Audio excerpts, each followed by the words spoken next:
Morning. I wanted to talk about states of mind and the state of this world.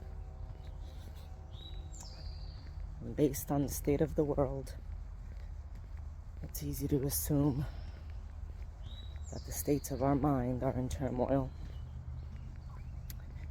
We wake up to images of war. We wake up to words of violence and hatred. We see lies being repeated, people being dehumanized. Everywhere we look, there's injustice. And it's so easy to fall into despair at times like this. It's so easy to let the problems of the world consume you. It's so easy to allow darkness and depression to set in. But this world works in polarities and duality. And as much as we see evil rising, the universal laws tell us that goodness is also rising. We see people taking a stand for humanity. We see people rising up against the injustices of the world. We see people sacrificing their livelihoods, their careers, their scholarships, their reputations, and maybe even family and friend circles. We see them sacrificing and taking a stand for others. People who maybe always lived for themselves, were self-absorbed, living in their bubble, have been inspired and called to action. And though we'll never rid this world of evil, this is the school. This is what this school is all about. It's about making a choice every day about what we want to align with. There's so much good in this world, and there's so much evil. There's so much joy, and there's so much sadness. There's so much abundance, and there's so much poverty. There's so much good health and well-being, and there's so much sickness and infirmity. And every day we wake up and have to renew our minds and make a decision, a conscious decision about where we want to put our awareness to, what we want to apply our awareness to, what we want to align with, what we want to observe, what we want to be true for us.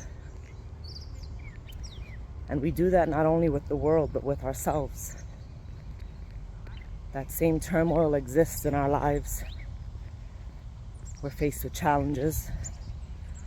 We're faced with societal pressures, family pressures, marital pressures, parenting pressures, career pressures, school pressures. We have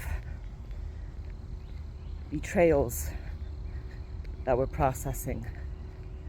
We have health that we're battling. We have financial woes that we're trying to overcome. We have dreams and goals that we feel are impossible to accomplish.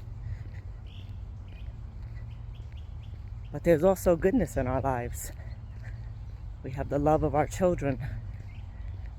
We have friends and family who love us. We have jobs that help us to earn money and sustain our lives. We have opportunities.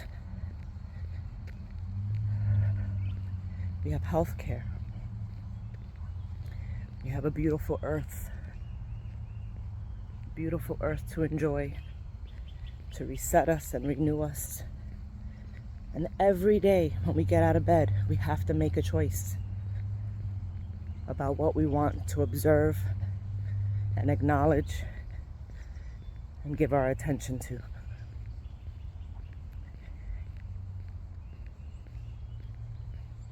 So it's important to remember that this is what we're here to do. We're here to make a choice on what we want to align with. And that is the reason for evil. It's the reason for the polarity. What choice do we make each day? Do we seize the day? Do we choose to see the goodness that God has placed in our lives? Do we choose to see the beauty of the world? If we look at nature and we allow it to be the example setter for us, they just see God's grace. They just see the sun shining. They see all the food that God has prepared for them. They see the sun. They see other birds to play with.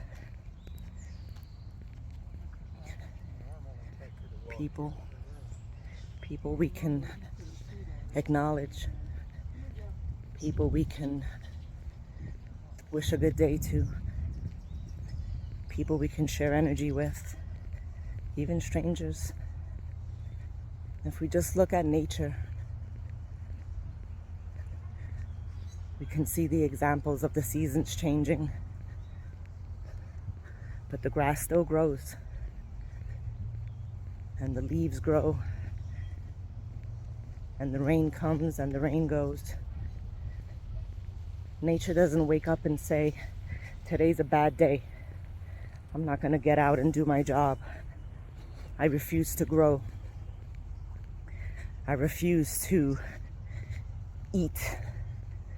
I refuse to fly because the world is in turmoil and there's so much bad in the world. No, nature persists. Nature takes in the goodness of God's glory every day. And so should we. We have to wake up every day, individually and collectively, and look at examples of people sharing love, strangers who become familiar because they see each other on the path every day, from different walks of life, who may otherwise not have been friends, but on this path they become friends because they choose to align with goodness. There are like-minded people walking this path with me this morning. People who choose to invest in themselves, who choose to get up and walk despite how they're feeling because they know it's what their body needs. People who choose to come and be in the sun despite how they're feeling. I see the same faces time and time again. But I could go online and I could look at the same people complaining. Those exist also. I could choose to align with the friends who want to gossip because they exist also. They ring my phone also. People who want to live in despair and self-loathing. I could allow them to pull me into that and then spend my day in the awareness of how bitter people are, how self-loathing they are, how undisciplined they are, how they live in victimization or ignorance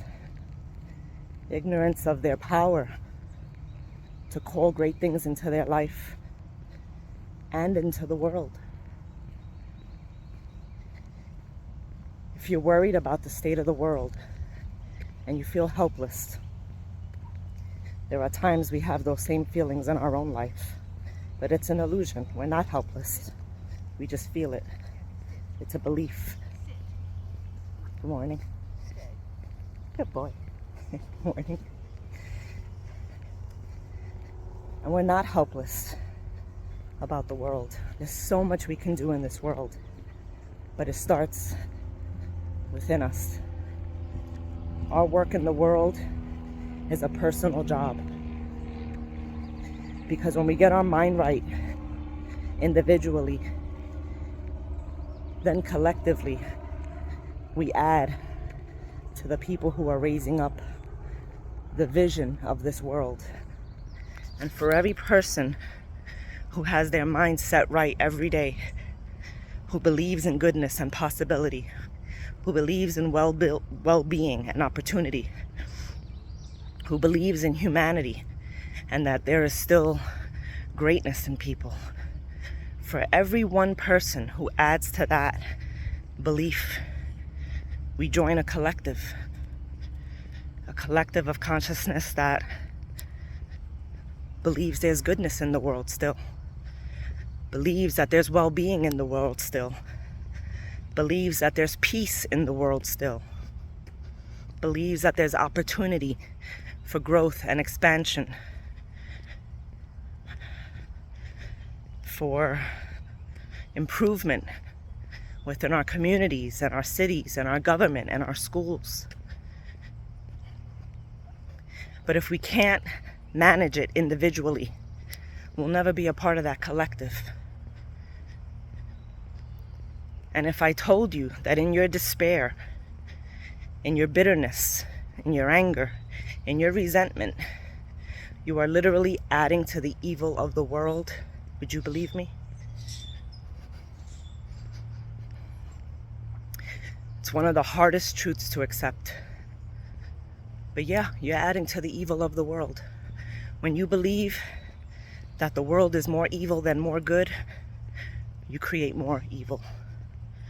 When you believe that there are more bad people than good people, you add to that.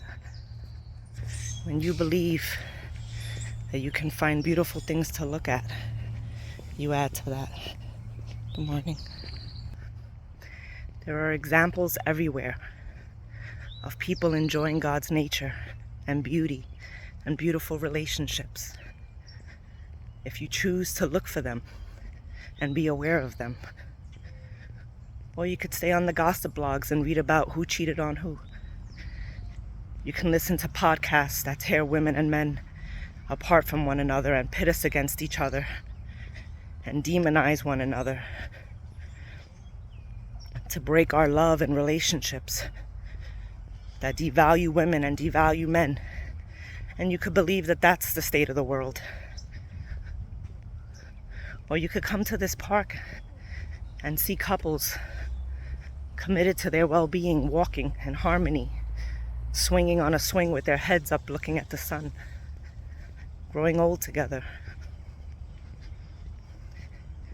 It's a choice every day, every morning, every minute, every second. What are you choosing to align with? Are you adding to collective consciousness of goodness and beauty and possibility and well-being and good health and abundance and prosperity? Are you sending those thoughts out to your family and your friends? Or are you envious of them?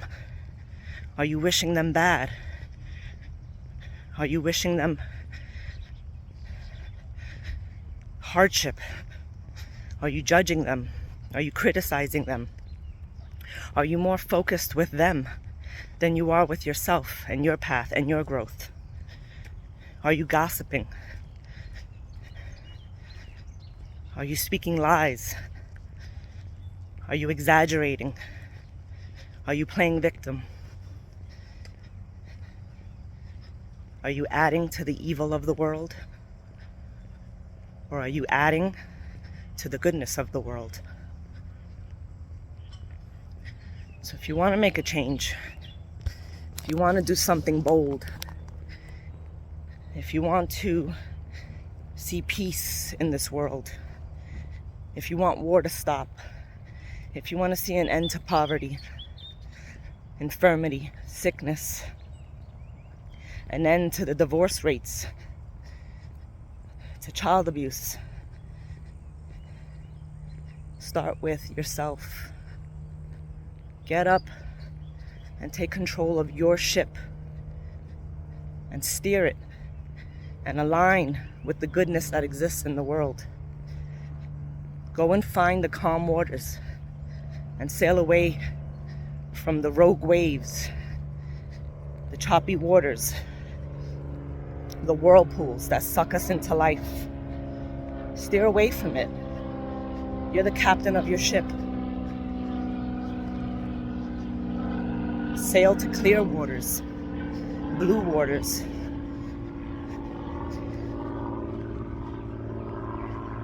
Sail into stillness. Make a choice every day. Renew your mind every day. Do one thing every day to better yourself, and you'll better the world. Or you can wake up, you can grumble, you can focus your thoughts on the same 60,000 negative thoughts you had yesterday. You can start the same bitter conversations with your coworkers and colleagues about how corrupt the world is, how much your boss sucks, how shady your coworkers are, how bougie people think they are. You can look at the neighbors who haven't trimmed their lawn. You can criticize, you can judge. You can look at relationships and pick them apart. Or you can make a choice today that every time your mind is aware of something negative, that you snap yourself out of it and you look for the positive, because it's there. You just got to train your mind. You have to train your focus until it becomes habitual.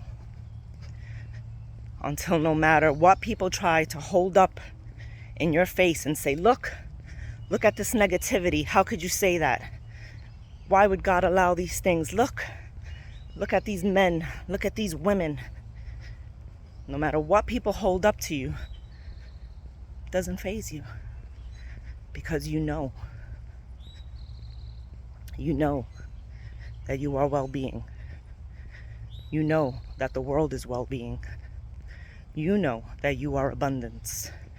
You know that the world is abundance. You know that you are joy and kindness. You know that